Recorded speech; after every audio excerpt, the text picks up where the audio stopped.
The recipe for getting over a lover. Step 1. Don't. Whoever tells you it's that easy, that you can just walk away, has never been in love before.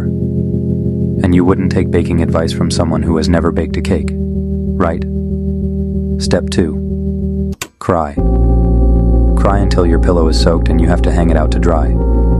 Cry until your room is nothing but a puddle full of fish in his favorite color.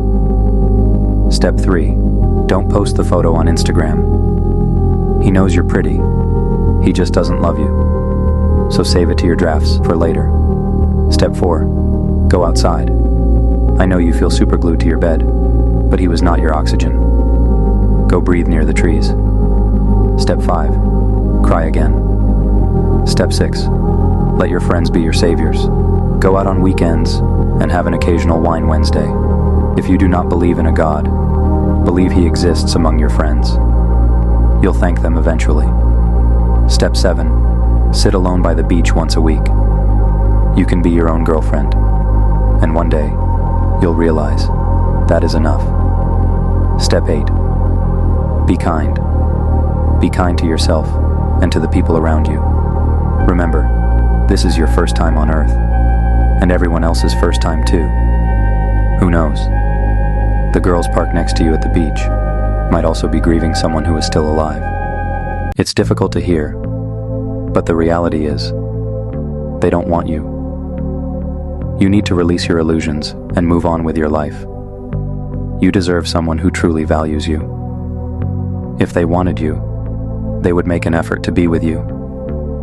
You're holding on to a fantasy that doesn't exist, and it's causing your confusion. It's hard to accept, but stop constantly texting them. They've seen your messages and calls and have chosen not to respond. They prioritize the people they care about. If they wanted to take you out, they would have done so. If they wanted to be with you, they would find every possible way to make it happen. Instead, they reach out only when they're bored, when no one else is available. They drain your energy because you have so much life to give. Focus that energy on yourself. Stop chasing someone who won't meet you halfway. Don't protect your heart by pretending you don't have one. You think you're safe that way. Numb, unreachable, untouchable, but all you're doing is trapping yourself in a cage, blocking out the love along with the pain. I know why you do it. You've been hurt before, and the scars still ache in the quiet moments. You think, if I don't feel, they can't break me again. But the truth is, you're breaking yourself with every wall you build. Numbing yourself might feel easier, but it's not living. It's just surviving. Because love can hurt, but it can also heal. And when you shut out the world, you miss the moments that could have saved you. A laugh, a touch, a connection you didn't see coming. Protect your heart, yes, but not by locking it away.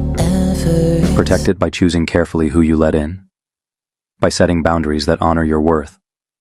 Protect it by giving it to people who see its value and treat it with care. Because pretending you don't have a heart might keep you from the pain, but it also keeps you from the love you deserve. She learned the hard way that not everyone who promises to stay actually means it. That love doesn't always come with kindness or consistency. That giving your all to the wrong people will leave you with nothing but questions and empty hands.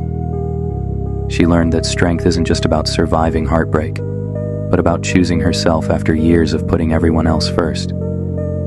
It's about walking away from what doesn't feel right, even when it means walking alone. She learned to stop apologizing for being too much, too emotional, too complicated, because the right people will see her heart without needing her to shrink. This year, she grew quieter, but not weaker. She stopped explaining herself to people who never listen, and started listening to herself instead. She learned the hard way that peace isn't found in someone else's arms. It's something you build for yourself. And now, she's ready for whatever comes next. And suddenly I realized why I wasn't moving on, why I didn't want to move on. It wasn't because I still loved you. It wasn't because I thought we could fix what was broken. It was because letting go meant accepting the truth, that what we had was never coming back. Moving on felt like erasing us, like admitting that the love I gave, the love I believed in, wasn't enough to make you stay. I wasn't holding on to you.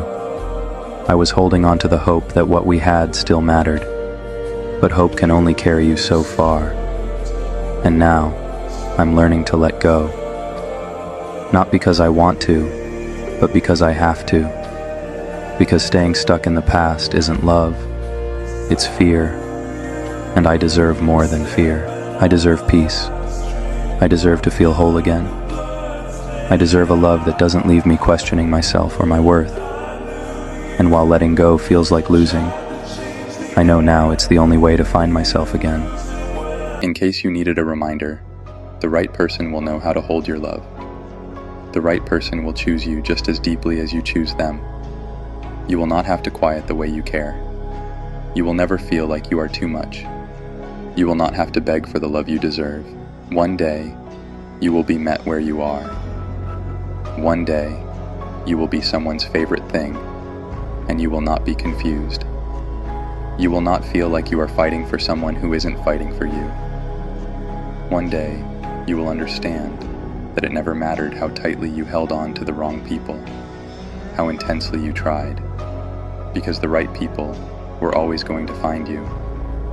The right people were always going to stay. The right people will understand your soul, will cherish your presence, and will love you without conditions or limitations. Love does not come with demands or ultimatums. It flows freely and accepts you as you are.